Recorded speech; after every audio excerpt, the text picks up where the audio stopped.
Hi, my name is John Panachone. I'm a partner at Fola Capital. We're an SEC registered broker-dealer. This video is about alternative investments. What are they and why should you care? Let's go on a journey together and learn about them. Come with me. Let's start by looking at this image of an ATM. Today, ATMs are all over the place. They're all over the world. You can go anywhere in the world, use your card at your bank and conduct a transaction, whether that's withdrawing cash or making a deposit. Very few of us don't trust ATMs these days, but that wasn't always the case. First ATM went into the first bank in 1969, and the first time I saw one was in the late 70s as I was waiting in line to cash my paycheck. Back then, you got a paper paycheck, and everybody did the same thing every week. They went down to the bank. Usually payday was on a Thursday. So Thursdays and Fridays at most banks, there were lines out the door with people waiting to cash their check. I remember the first time when I was waiting in line, I glanced over in the foyer, and there was this ATM machine that I'd never seen before at my bank. And I was doing what everyone else in line was doing. I was staring at this machine, not knowing what it was or how it worked or anything. And I was also doing the same thing everyone was doing in line, which was not using it. And really, to use this as an example, anytime there's a technological advance when it comes to money, there are several things that happen. Number one, there's a technology advancement like the ATM. Number two, most of us really don't know how it works, so we're kind of afraid to use it. And number three, it involves our money, which really raises the stakes on our unfamiliarity with that new technology. So those three things, an advance in technology, a process that we're unfamiliar with, and the fact that it deals with our money, intimidates us, and we don't take some time to get used to using this new technology. A more modern example is Venmo and Zelle. I'm in a fantasy football league, and the first time the league manager said, "Hey, pay me your league dues, Venmo it to me," I didn't know what a Venmo was. I learned very quickly that it was an app on my phone that links to my bank account, and I can transfer money with my phone as long as someone else has a Venmo account.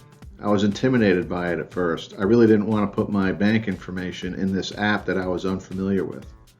Much like the ATM, I was unfamiliar with it. It was an advancement in technology, and it involved my money. So therefore, I was unsure if it was a good thing to do. Today, I use Venmo for lots of things, including my fantasy football league. Unfortunately, I never win, so I never get money coming back, but I use Venmo all the time to pay my league dues and do other things, transfer money to friends and family using these apps. I'll come back to why these technological advancements are important in a minute, but in the meantime, let's travel back in time to 1929, to the infamous stock market crash. You know, the 20s were known as the Roaring 20s, when the economy and the stock market experienced rapid expansion. From 1921 to 1929, the Dow Jones Industrial Average increased sixfold and peaked on September 3rd, 1929. Anybody could buy stock on margin back then, and lots of bank cash was tied up in the stock market as a result of that. The crash led to many bank failures. The public panicked, and there was a great run on the banks to get money out. Investors and ordinary people lost their entire savings, and it was the worst economic event in world history.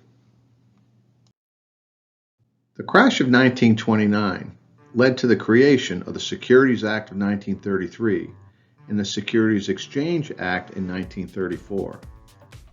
The 1933 Act federalized the regulating of financial markets. That used to rest with the states. The 1934 Act created the SEC in order to regulate the markets at the federal level. These acts were aimed at correcting some of the wrongdoings that led to the exploitation of the public. It also established the FDIC to guarantee bank deposits.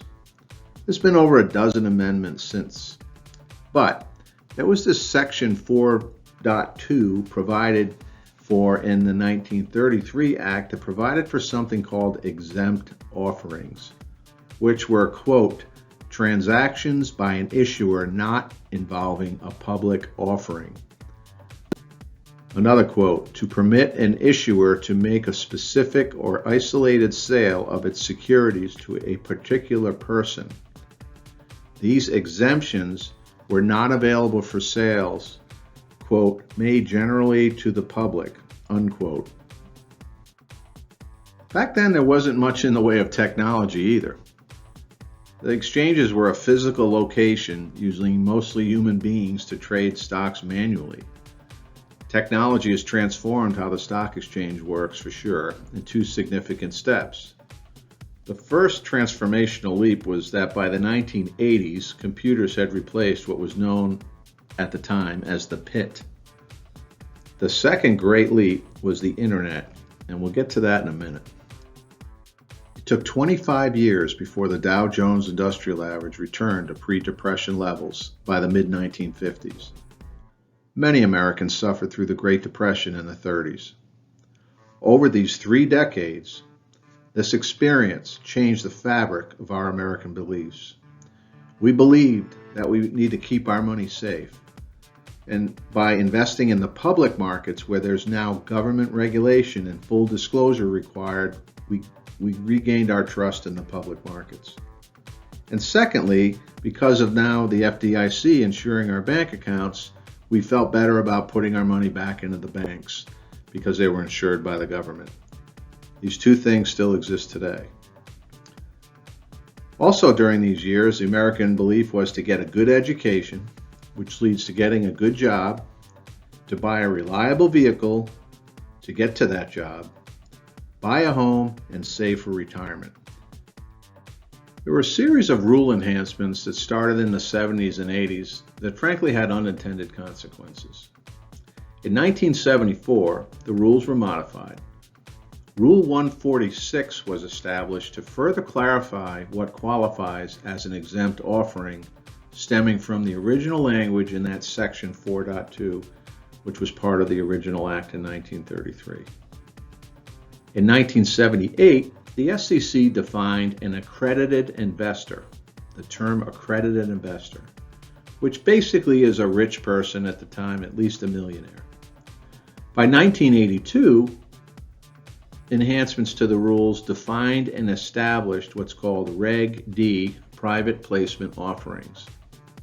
This series of enhancements resulted in the rules requiring that only accredited investors can participate in these Reg D offerings. This created unintended consequences.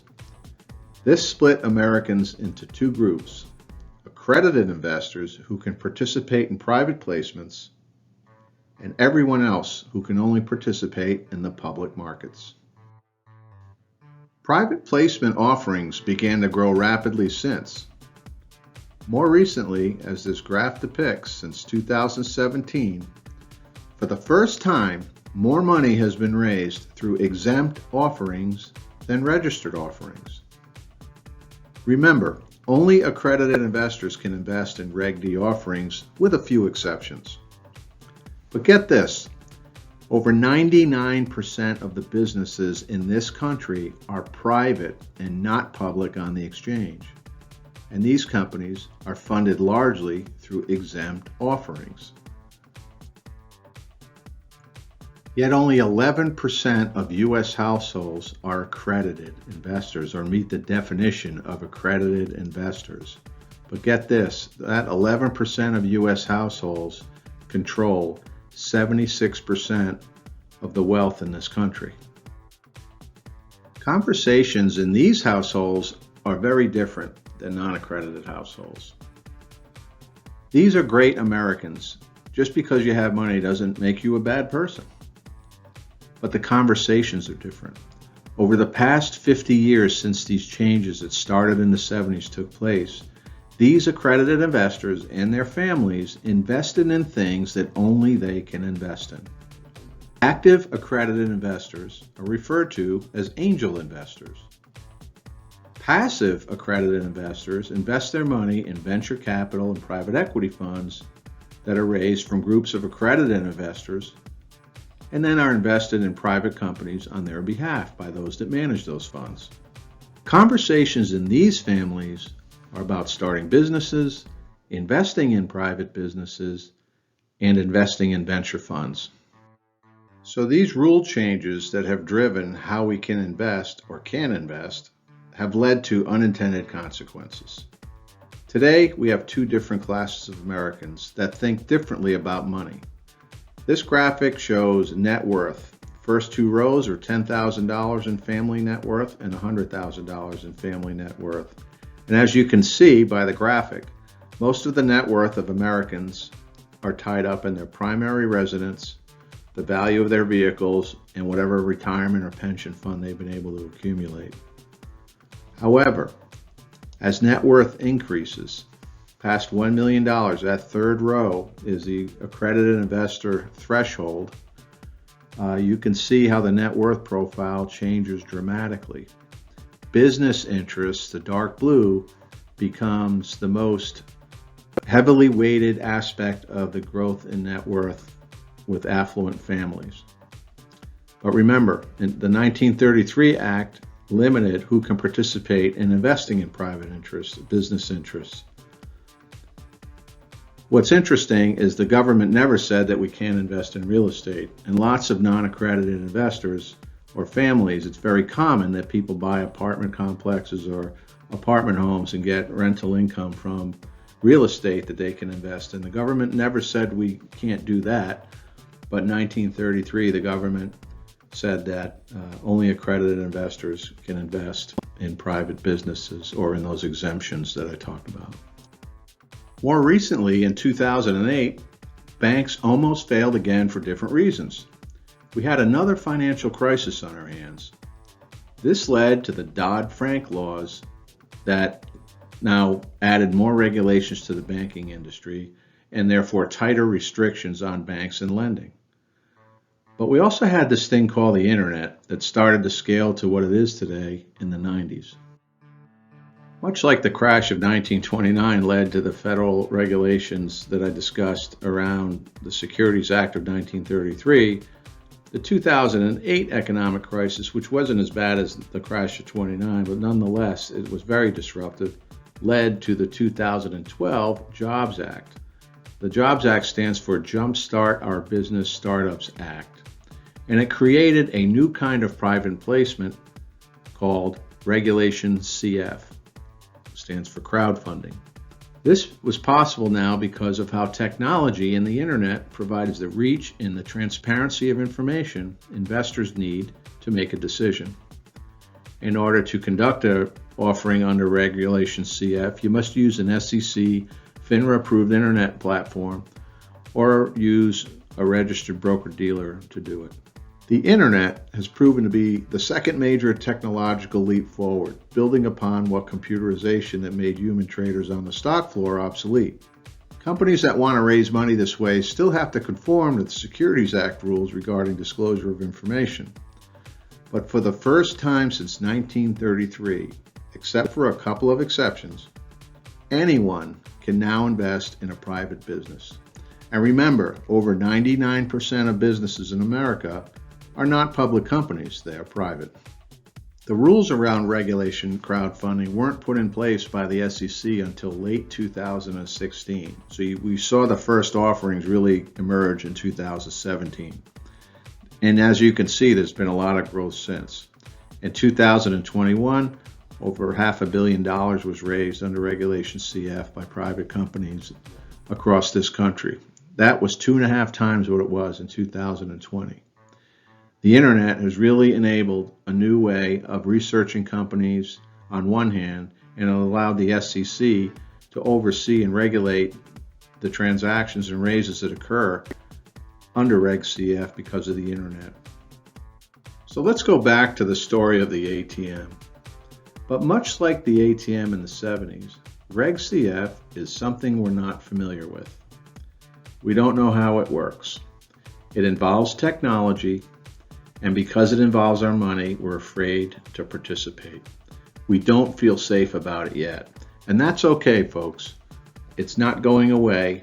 Our kids will consider this a primary way. They help invest in companies that they love, and it'll be a primary way in which private businesses raise capital. The door has been opened to allow any of us to invest in companies and management teams we believe in. We'll all become more familiar with how it works, and like other innovations, we'll feel safe eventually. The rules ensure that the process is safe. However, you as an investor must determine whether the investment in a particular private company is safe, much like you do if you invest in a public offering.